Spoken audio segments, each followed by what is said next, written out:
গ্রাম থেকে শহর, চারিদিকে রাস্তার হাল বেহাল।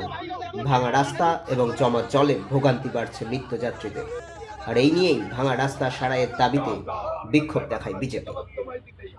বাংলা শাসন 15 বছর তৃণমূল সরকারে 15 বছর ধরে এখানকার বিধায়ক তথা মন্ত্রী সুজিত বোস এখানকার বিধায়ক। আমাদের সাউথ দমদম পৌরসভা, বিধাননগর কর্পোরেশন, আমাদের 15 বছর তৃণমূল সরকার রয়েছে। অথচ আপনারা দেখুন, বিধাননগর থেকে শুরু করে আমাদের দক্ষিণ দমদমে যে 10টা ওয়ার্ড আছে বিধাননগর বিধানসভায়, সেখানে সমস্ত রাস্তাঘাটের অবস্থা ভয়ানক। আপনারা যেখানে দাঁড়িয়ে আছে আপনারা দেখতে পাচ্ছেন, এর সামনে 22 তলা বিল্ডিং উঠছে। একটা পাড়ার মধ্যে 22 তলা বিল্ডিং উঠছে। দেখুন, লক্ষ লক্ষ কোটি কোটি টাকা পৌরসভা আয় করছে, হয়তো রাস্তাঘাটে এই বেহাল দশা। বড় বড় লরি, 20 চাকা, 24 চাকা, 25 চাকার গাড়ি এখানে ঢোকে, রাস্তারও ভাঙচুর, ভেঙে চুরে অবস্থা করে দিয়েছে।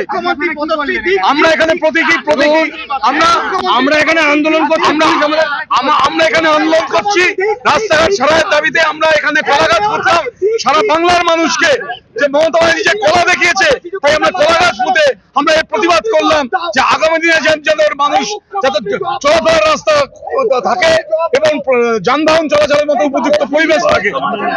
আজকে চারিদিকে বিধাননগর সহ সারা পশ্চিমবঙ্গে যেভাবে রাস্তার বেহাল অবস্থা, দেখুন, এটা পুলিশ প্রশাসনের কাজ নয়, এটা যেখানে এই বিধায়ক যিনি আছেন 300 মিটার দূরে থাকেন সুজিত বোস, কোন হেলদোল নেই।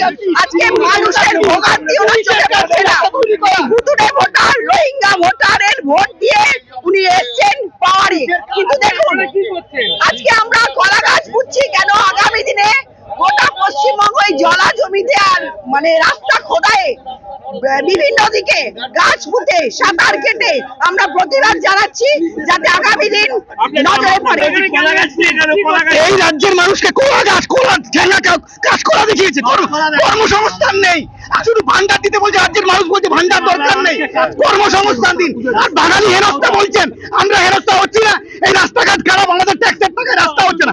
বাঙালি হেনস্থা এটা নয়, এটা হেনস্থা নয়।